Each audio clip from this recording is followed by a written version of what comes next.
അല്ല, ഈ Trump Trump മറ്റേ വെനിസ്വേലത്തെ പ്രസിഡന്റിനെ പിടിച്ചല്ലോ.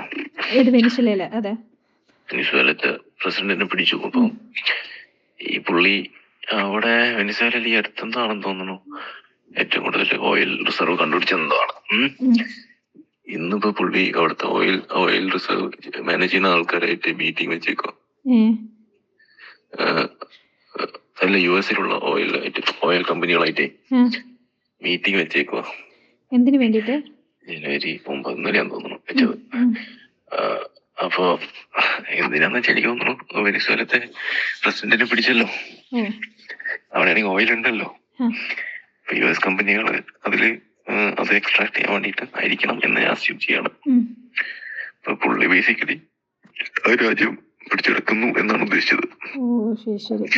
അപ്പൊ പക്ഷെ വേറെ ആർക്കും ഒന്നും പറയാൻ പറ്റുന്നില്ല, മനസ്സിലായില്ലേ? അതായത് ഇപ്പൊ റഷ്യ യുക്രൈനോട് ചെയ്യുന്നതും അമേരിക്ക വെനിസ്വേലയോട് ചെയ്യുന്നതൊക്കെ ഒരുപോലെ തന്നെയാണ് ഇപ്പൊ തോന്നുന്നത്. അപ്പൊ അതാണ് ട്രംപിന്റെ ക്യാരക്ടർ പറഞ്ഞത് ബേസിക്കലി. പുള്ളി അപ്പൊ ഈ അടുത്ത് അപ്പൊ ന്യൂസ് വന്നത് എന്താന്ന് വെച്ചാല് വെനിസ്വേല പ്രസിഡന്റിന്റെ കയ്യില് എത്രയോ ബിറ്റ് കോയിൻസ് ഉണ്ടെന്ന്. ലൈക്ക് പുള്ളി ഗോൾഡ്, പുള്ളി അടുത്ത് നോർമൽ ട്രാൻസാക്ഷൻസ് ട്രംപ് ബ്ലോക്ക് ചെയ്തിരിക്കുകയായിരുന്നു വെനിസ്വേലൻ ഗവൺമെന്റിന്റെ അടുത്ത് ഡോളറിലൊക്കെ ഉള്ള.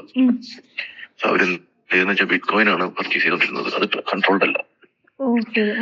അതായത് ഫോർ എക്സാമ്പിൾ ഇന്ത്യക്ക് ഇപ്പൊ ഒരു രാജ്യത്ത്, യൂറോപ്പിലുള്ള ഒരു രാജ്യമായിട്ട് ഒരു ഇന്ത്യയിലുള്ള കമ്പനികൾക്ക് യൂറോപ്പിലുള്ള കമ്പനികളുള്ള അവർ തമ്മിൽ ട്രാൻസാക്ഷൻ നടത്തുന്നത് ഡോളറിലാണ്. പക്ഷെ ആ ഡോളർ ട്രാൻസാക്ഷൻ നടത്തണമെങ്കിൽ അമേരിക്കയുടെ അപ്രൂവൽ വേണം. ഓക്കെ, അങ്ങനെയാണ് എല്ലാ ബിസിനസ് ഡീൽസും നടക്കുന്നത്, അങ്ങനെയാണ് ഡോളറിലാണ്. അങ്ങനെയാണ്. അതുകൊണ്ടാണ് അമേരിക്ക ഇത്രയും കൺട്രോൾഡ്, വെരി പവർഫുൾ ആയിട്ട് നിൽക്കുന്നത്. അതായത് നമ്മളൊക്കെ, ഇന്ത്യ പോലത്തെ രാജ്യങ്ങൾക്കൊക്കെ ഇന്ത്യൻ റുപ്പി പ്രിന്റ് ചെയ്യണമെങ്കിൽ അതിൻ്റെതായ ഒരു കണക്കുണ്ട്, മനസ്സിലായില്ല? എന്ന് വെച്ചാ കാരണം നമ്മൾ മാത്രമേ ഇന്ത്യൻ റുപ്പി ഉപയോഗിക്കുന്നുള്ളൂ. അതിൻ്റെതായ വാല്യൂ നമ്മൾ കാണിക്കണം. നമ്മുടെ GDP-യിലായാലും ഗോൾഡ് റിസർവിലായാലും അങ്ങനെ പല പല കാര്യങ്ങൾ കാണിച്ചിട്ടേ നമുക്ക് പ്രിന്റ് ചെയ്യാൻ പറ്റുള്ളൂ. ബോധിപ്പിക്കണം. ബേസിക്കലി വേൾഡ് ബാങ്കിന്റെ കയ്യിൽ നിന്ന് നമ്മുടെ എക്കോണമി തകരാതിരിക്കാൻ നമ്മൾ തന്നെ അത് ബോധിപ്പിക്കണം, മനസ്സിലായോ? RBI തന്നെ ബോധിപ്പിക്കണം. അതായത് നമ്മൾ ഇൻഫ്ലേഷനിലോട്ടല്ല പോകുന്നത് ഓർപ്പിക്കാൻ വേണ്ടിട്ടേ. കണക്കിപ്പെടാത്ത, അതായത് നമ്മുടെ അടുത്തൊരു ചക്കയുണ്ട്, ആ ചക്ക നമുക്ക് വിൽക്കണം. ഓക്കെ, അപ്പൊ മേടിക്കുന്ന ആളുടെ കയ്യില് ഇന്ത്യൻ റുപ്പി ഇല്ല, അവരുടെ കയ്യില് ഡോളറാണുള്ളത്, അല്ലെങ്കിൽ യൂറോ ആണുള്ളത്. അപ്പൊ നമ്മൾ ഈ ചക്ക കൊടുത്തു, അവര് യൂറോ തന്നു. പക്ഷെ അപ്പൊ ആ യൂറോയ്ക്ക് ഇക്വലന്റ് ആയിട്ടുള്ള ഇന്ത്യൻ റുപ്പി നമ്മുടെ കയ്യിൽ വേണ്ടേ? അപ്പൊ മനസ്സിലായില്ലേ? അതായത് ആ യൂറോയ്ക്ക് ഇക്വലന്റ് ആയിട്ടുള്ള ഇന്ത്യൻ റുപ്പി നമ്മളപ്പോ റിസർവ് ചെയ്യണം. കാരണം ഇന്ത്യൻ റുപ്പിയാണ് ഇന്ത്യയിൽ നടക്കുള്ളൂ, യൂറോ കൊണ്ട് കൊടുക്കണമില്ല. യൂറോ എടുത്തിട്ട് നമ്മൾ ബാങ്കിൽ വെക്കും, നമ്മുടെ സേഫ് ലോക്കറിൽ വെക്കും. എന്നിട്ട് അതിന്റെ ഇക്വലന്റ് ആയിട്ടുള്ള ഇന്ത്യൻ റുപ്പി നമ്മൾ അടിക്കും, മനസ്സിലായി? അപ്പൊ എന്തായി? നമ്മുടെ ബാങ്കിൽ യൂറോ ഉണ്ട് താനും, ആ പൈസയുടെ ഇക്വലന്റ് ആയിട്ടുള്ള ഇന്ത്യൻ റുപ്പിയാണ് നമ്മുടെ ഇവിടെ കറങ്ങുന്നത്. പക്ഷെ ആ കറങ്ങുന്ന പൈസ എന്ന് പറഞ്ഞാൽ എന്താണ്? ശരിക്കും നമ്മളിവിടെ ഉണ്ടാക്കിയ ചക്കയുടെ വിലയാണ്, അല്ലെ? ഒരു ചക്ക നമ്മള് 50 യൂറോയ്ക്ക് കൊടുത്തു, 50 യൂറോ നമുക്ക് ഇങ്ങോട്ട് കിട്ടി. പക്ഷെ ആ 50 യൂറോ നമുക്ക് സ്വന്തം ആവശ്യത്തിന് ഉപയോഗിക്കാൻ പറ്റത്തില്ല. അതുകൊണ്ട് നമ്മൾ അതിന്റെ ഇക്വലന്റ് ആയിട്ടുള്ള യൂസ് ചെയ്യാൻ പറ്റുന്ന മണി നമ്മൾ പ്രിന്റ് ചെയ്തു. അതാണ് ഇന്ത്യൻ റുപ്പി. അപ്പൊ ഡോളർ, പക്ഷെ ആ യൂറോ നമ്മൾ ബാങ്കിൽ തന്നെ വെച്ചിരിക്കണം. കറക്റ്റ് അല്ലേ? അങ്ങനെയാണ് മണി പ്രിന്റ് ചെയ്യുന്നത്. അപ്പൊ മണി അങ്ങനെ പ്രിന്റ് ചെയ്യുമ്പോ എന്ത് പറ്റുന്ന വെച്ചാ ഇവര് കണക്ക് കൂടിയ മണി പ്രിന്റ് ചെയ്യും ചിലപ്പോ. കാരണം നമ്മള് ചക്ക 50 രൂപയ്ക്ക് ഉണ്ടാക്കി, 50 രൂപ കൊടുത്തു, 50 യൂറോ നമുക്ക് കിട്ടി. പക്ഷെ ഇവിടെ മണി പ്രിന്റ് ചെയ്യുമ്പോൾ ഇവരെന്ത് ചെയ്യുന്നറിയോ? ലോൺ എന്നും പറഞ്ഞിട്ട് പ്രിന്റ് ചെയ്യും. 100 പ്രിന്റ് ചെയ്യും. അപ്പൊ ശരിക്കും എന്താണ് സംഭവിക്കുന്നത്? നമ്മുടെ കയ്യിൽ അതിന്റെ റിയൽ വാല്യൂ ഇല്ല, പക്ഷെ നമ്മൾ വെറുതെ സർക്കുലേറ്റ് ചെയ്യുക. അവിടെയാണ് ഇൻഫ്ലേഷൻ വരുന്നത്. എല്ലാരെങ്കിലും ആവശ്യത്തിലധികം പൈസ ആകുമ്പോ ഇൻഫ്ലേഷൻ വരും, മണിയുടെ വാല്യൂ കുറയും. ഇന്ത്യയുടെ ഇൻഫ്ലേഷൻ റേറ്റ് 6 ആണ്. ഓരോ രാജ്യങ്ങൾക്കും ഇൻഫ്ലേഷൻ റേറ്റ് കീപ്പ് ചെയ്യണം. അപ്പൊ ഓരോ രാജ്യങ്ങൾക്കും നോർമലി 1, 2, 3, 4 അങ്ങനെയൊക്കെ ഉണ്ട്. ഇന്ത്യയുടെ 8 ആണെന്ന് എവിടെയോ വായിച്ചു. വേരിയേഷൻ വരും, 5 to 8 വരും. പക്ഷെ അത് ബ്രേക്കിംഗ് പോയിന്റിലെത്തും. ഇപ്പൊ ശ്രീലങ്കയിൽ സംഭവിച്ച പോലെ, ശ്രീലങ്കയിൽ എന്താ വെച്ചാൽ പുറത്തുനിന്ന് കിട്ടിയ പൈസ അവർ മറിച്ചു, എന്നിട്ട് അതിന് പകരം മറിച്ച പൈസ അവർ കണക്കി കാണിക്കാതെ ഇവർ ചുമ്മാ അടിച്ചുണ്ടാക്കി ശ്രീലങ്ക റുപ്പി. അതായത് 50 യൂറോ എടുത്ത് ബാങ്കിൽ വെക്കാതെ അവന്മാരുടെ വീട്ടിലോട്ട് കൊണ്ടുപോയി. ആ 50 യൂറോ ബാങ്കിൽ വെക്കാതെ വീട്ടിൽ കൊണ്ടുപോയി ചെലവാക്കി തീർത്തു, ഫുഡ് അടിച്ചു. എന്നിട്ട് അവര് 50 യൂറോയുടെ ഇക്വലന്റ് ആയിട്ടുള്ള ശ്രീലങ്ക റുപ്പീസ് അടിച്ചുണ്ടാക്കി. അപ്പൊ എന്ത് പറ്റിയെന്ന് വെച്ചാൽ അവർക്ക് പിന്നൊരു പ്രാവശ്യം അവര് യൂറോപ്പിൽ നിന്നോ ഇന്ത്യയിൽ നിന്നോ എണ്ണ മേടിക്കുമ്പോ, ഓയിൽ മേടിക്കുമ്പോ അവർക്ക് യൂറോ കൊടുക്കണം, അല്ലെങ്കിൽ ഡോളർ കൊടുക്കണം. പക്ഷെ ആ റിസർവ് ഇല്ല, കാരണം അവർ ആ പൈസക്ക് പുട്ടടിച്ചു. അങ്ങനെ പക്ഷെ അവിടെ ഓൾറെഡി പക്ഷെ അതിന് ഇക്വലന്റ് ആയിട്ടുള്ള ശ്രീലങ്ക റുപ്പി റൺ ആവുന്നുണ്ട്. അങ്ങനെയാണ് അവിടെ തകർന്നത്, ഇൻഫ്ലേഷൻ റേറ്റ് 100 ആയത്. ഇതാണ് സിമ്പിൾ ഇൻഫ്ലേഷൻ എക്കോണമി. അപ്പോ പക്ഷെ ഇത് യുഎസിനെ ബാധകമല്ല. എന്താ കാര്യം? യുഎസിന്റെ ഡോളർ അല്ല, യുഎസിന്റെ ഡോളർ ഉള്ളത് കൊണ്ട് മാത്രമല്ല, യുഎസിന്റെ ഡോളറാണ് മറ്റുള്ളവരും ഉപയോഗിക്കുന്നത്. മീഡിയം ഓഫ് ട്രാൻസ്ഫർ ഈ ഡോളർ ആയതുകൊണ്ടാണ്. ഇന്ത്യക്ക് ഇഷ്ടംപോലെ മണി പ്രിന്റ് ചെയ്യാൻ പറ്റും. എപ്പോ ഇന്ത്യയിലുള്ള റുപ്പിയാണ് ബാക്കിയുള്ള രാജ്യങ്ങൾ ഉപയോഗിക്കണമെങ്കിൽ ട്രാൻസാക്ഷൻ ഇന്ത്യൻ റുപ്പി നടത്തി കഴിഞ്ഞാല് ഇക്വലന്റ് ആയിട്ടുള്ള പൈസ അവിടെ എടുത്തു വെക്കേണ്ട ആവശ്യമില്ല. അവര് നമുക്ക് ഇന്ത്യൻ റുപ്പി ഇവിടെ തന്നെ യൂസ് ചെയ്യണ്ട, ചെയ്യണ്ട, മനസ്സിലായില്ലേ? യുഎസിന് അപ്പൊ ബേസിക്കലി അതാണ് യുഎസിന്റെ അഡ്വാൻറ്റേജ്. ഡോളറിലാണ് എല്ലാവരും ട്രാൻസ്ഫർ ചെയ്യുന്നത് എന്നതുകൊണ്ട് യുഎസ് എന്ത് ചെയ്യാൻ പറ്റും, പ്രിന്റ് ചെയ്യണം. അതായത് മാർക്കറ്റിൽ പൈസ വേണം. ഫോർ എക്സാമ്പിൾ യുഎസിൽ കറങ്ങാൻ മാത്രമല്ല ഡോളറിന്റെ ആവശ്യം, ഇന്ത്യക്കും ആ ഡോളർ വേണം. കാരണം ഇന്ത്യക്ക് ഓയിൽ മേടിക്കണമെങ്കിൽ ഡോളർ കൊടുത്താലേ ഓയിൽ കിട്ടുള്ളൂ. അപ്പൊ ആ ഡോളർ എവിടെ നിന്ന് കിട്ടും? അത് അമേരിക്ക പ്രിന്റ് ചെയ്യണം. അപ്പൊ അമേരിക്കക്ക് അതിന്റെ ഇക്വലന്റ് ആയിട്ടുള്ള എന്തെങ്കിലും കൊടുത്തിട്ടാണ് ഡോളർ നമ്മൾ മേടിക്കുന്നത്. അങ്ങനെയാണ് ഈ ഡോളർ. എന്തുകൊണ്ടാണ് ഡോളർ വേൾഡിലെ ഈ ഓയിലിന്റെ? അതാണ് പോയിന്റ്. എല്ലാവരുടെയും ഒരു ഇത് നമുക്ക് ഡോളർ ഉപയോഗിക്കാതെ വേറെ എന്തെങ്കിലും ഉപയോഗിക്കാം. പക്ഷെ ഈ മേടിക്കുന്ന കറൻസിയുടെ വാല്യൂസ് എപ്പോഴും വേരിയേഷൻ ഉണ്ടാവും, മനസ്സിലായ?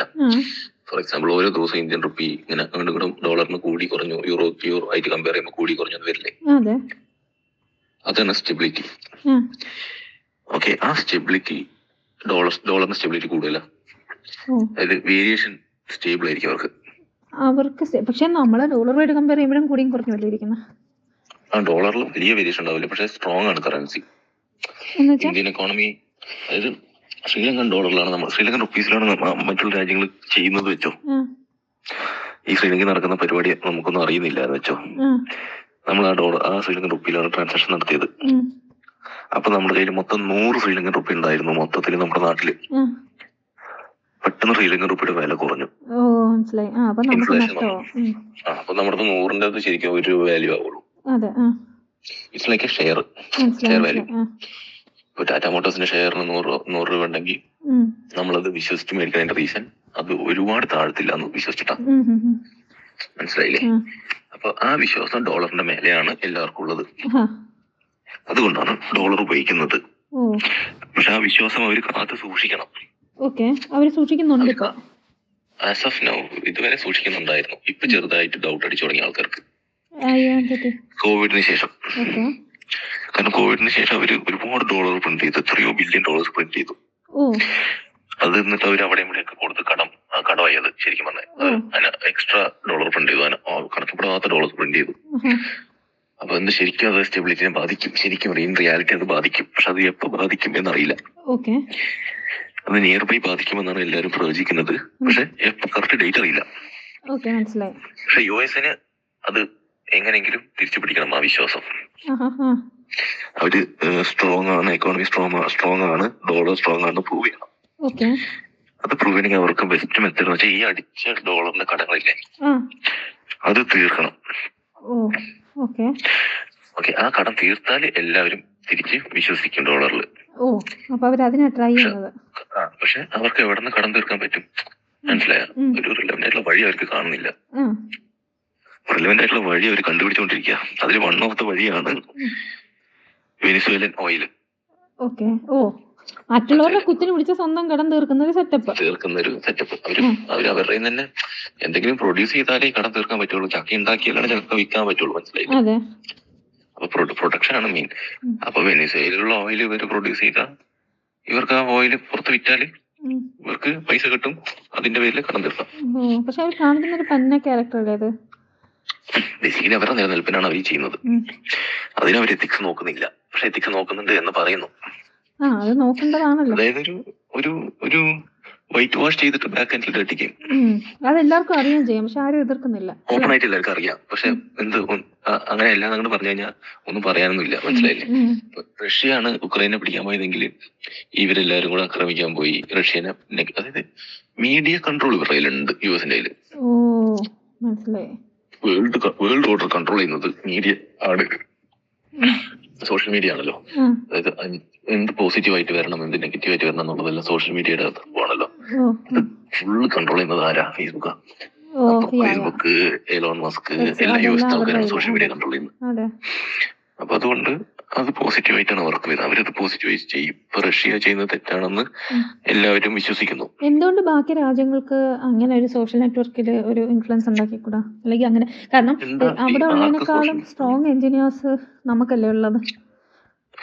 ആണ്, ഇന്ത്യയിലുള്ള ആൾക്കാർ തന്നെയാണ് അവിടെ പോയി ബിൽഡ് ചെയ്യുന്നത്. അതേപോലെ ചൈനയിലെ ആൾക്കാർ, ചൈനയ്ക്ക് നമ്മൾ യൂസ് ചെയ്യുന്നതിനേക്കാളും സ്ട്രോങ് ആയിട്ടുള്ള ആപ്ലിക്കേഷൻസ് ഉണ്ട്, സോഷ്യൽ മീഡിയ പ്ലാറ്റ്ഫോംസ് ഉണ്ട്. ടിക്ടോക്ക് അവരുടെയാണ്. അങ്ങനെ എല്ലാവരും അവർ കണ്ടുപിടിച്ച എല്ലാ സാധനങ്ങളും സക്സസ് ആണ്. പക്ഷെ അത് വളരാൻ വിടത്തില്ല. പറയുന്നത് എന്താണെന്ന് വെച്ചാൽ ഡാറ്റ ചോർത്തുന്നുള്ളതാണ്. ബേസിക്കലി യുഎസ് തന്നെയാണ് ചെയ്യുന്നത്. പക്ഷെ ചൈനയും അത് ചെയ്യുന്നുണ്ടെങ്കിലും അത് അവര് നെഗറ്റീവായിട്ട്, കമ്മ്യൂണിസം എന്നുള്ള സാധനത്തിന് നെഗറ്റീവായിട്ട് ചെയ്തുകൊണ്ട് ചൈനയെ അതുമായിട്ട് കണക്ട് ചെയ്ത് സിമ്പിൾ ആയിട്ട് ഡാറ്റ ചോർത്തുന്നുണ്ട്. സ്പൈ ആണെന്ന് പറയാൻ പറ്റും. പിന്നെ ചൈനയുടെ ക്യാരക്ടർ അങ്ങനത്തെ ഒരു ക്യാരക്ടറാണ്, വിശ്വസിക്കാൻ പറ്റില്ല എന്നുള്ളൊരു ക്യാരക്ടർ എനിക്ക് കിട്ടിയിട്ടുണ്ട്. പക്ഷെ റഷ്യനെ വിശ്വസിക്കാൻ പറ്റും, പക്ഷെ റഷ്യ കമ്മ്യൂണിസം ആണെന്നുള്ളതാണ് ഏറ്റവും നെഗറ്റീവ്. പിന്നെ ഇന്ത്യ രണ്ടിലും ഇല്ലാത്തൊരു സ്റ്റാൻഡിലാണ് നിൽക്കുന്നത്, മനസ്സിലല്ലേ?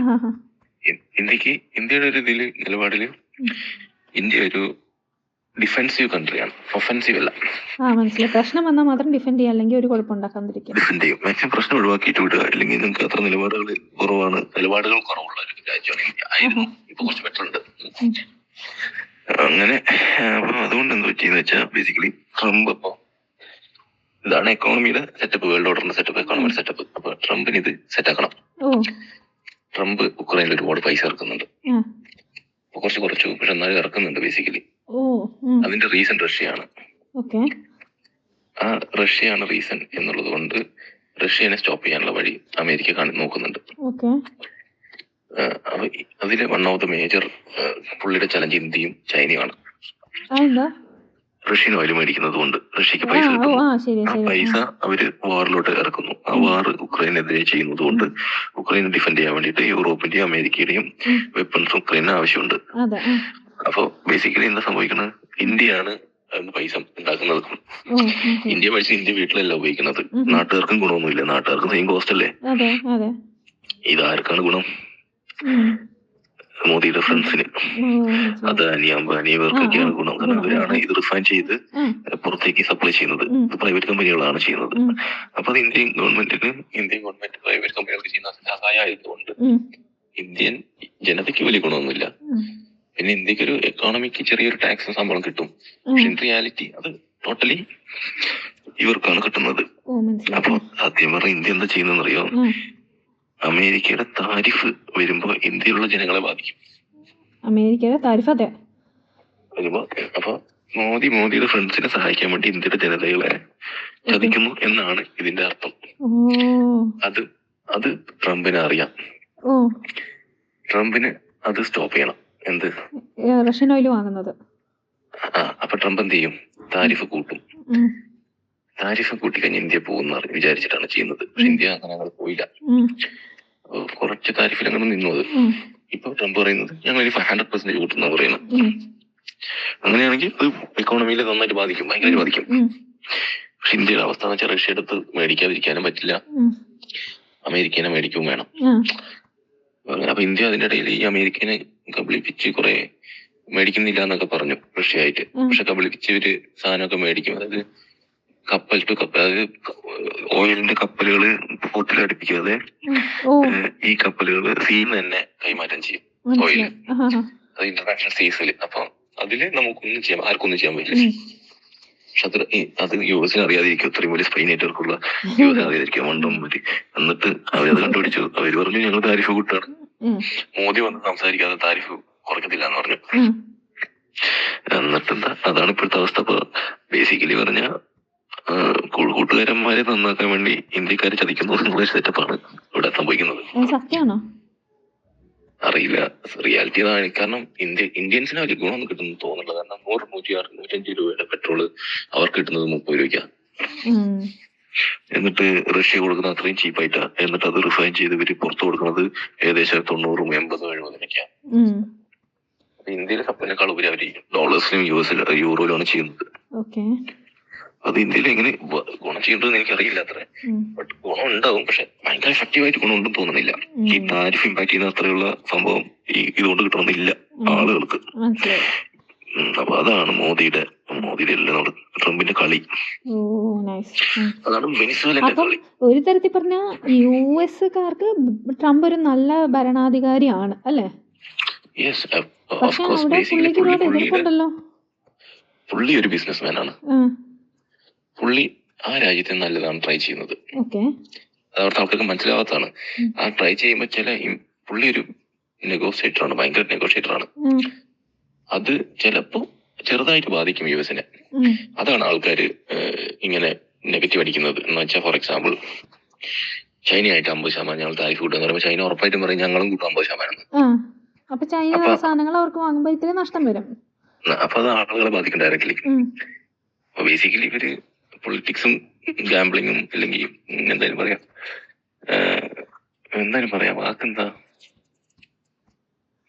വിലപേശൽ, അത് നടത്തുമ്പോൾ ആൾക്കാര് ചെറുതായിട്ട് ബാധിക്കപ്പെടുന്ന ആൾക്കാര്. അപ്പൊ പക്ഷെ പുള്ളി ബേസിക്കലി ഉദ്ദേശിക്കുന്നത് ഈ കടം തീർക്കണം എന്നുള്ളതാണ്. കടം മാത്രമല്ല, പുള്ളിക്ക് വേറെ പേഴ്സണൽ അജണ്ടകൾ ഉണ്ട് കേട്ടോ.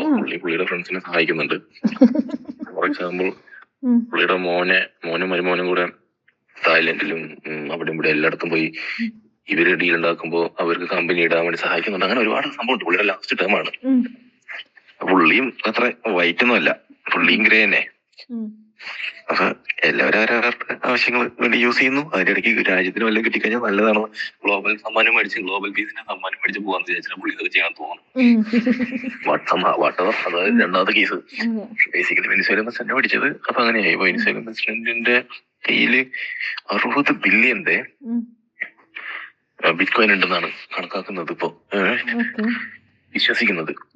അപ്പൊ പുള്ളിന് ഇനി എന്തെങ്കിലും സംഭവിച്ചാൽ പുള്ളി അത് ബിറ്റ്കോയിൻ മാർക്കറ്റിൽ അടിച്ചു കഴിഞ്ഞാല് 60 ബില്യന്റെ ബിറ്റ്കോയിൻ സെയിൽ ആയി കഴിഞ്ഞാൽ ബിറ്റ്കോയിന്റെ വില ഒറ്റയ്ക്ക് താഴെ എക്കണോമിനെ ബാധിക്കുന്നത് ഭയങ്കരമായിട്ട്. അപ്പൊ അതുകൊണ്ട് പുള്ളിനെ ഒരുപാട് ചിലപ്പോൾ ഒരു പുഷ് ചെയ്യത്തില്ല. ലൈക്ക് ഇല്ലെങ്കിൽ പുള്ളിന്റെ ബിറ്റ്കോയിൻ ഹാക്ക് ചെയ്യാനോ അങ്ങനെ എന്തെങ്കിലും ട്രൈ ചെയ്താലും മതി. 60 ബില്യൺ എന്ന് പറഞ്ഞാൽ നല്ലൊരു എമൗണ്ട് ആണ്. അങ്ങനെ അതുപോലത്തെ പരിപാടി. അപ്പൊ അത് വേണ്ടല്ല. അതിന്റെ ഇടയ്ക്ക് ഗ്രീൻലാൻഡിലോട്ട് പോയി പുള്ളി പറയണെന്താ വെച്ചാല് റഷ്യയും ചൈനയും ഗ്രീൻലാൻഡ് കൈയടക്കാൻ വരികയാണ്.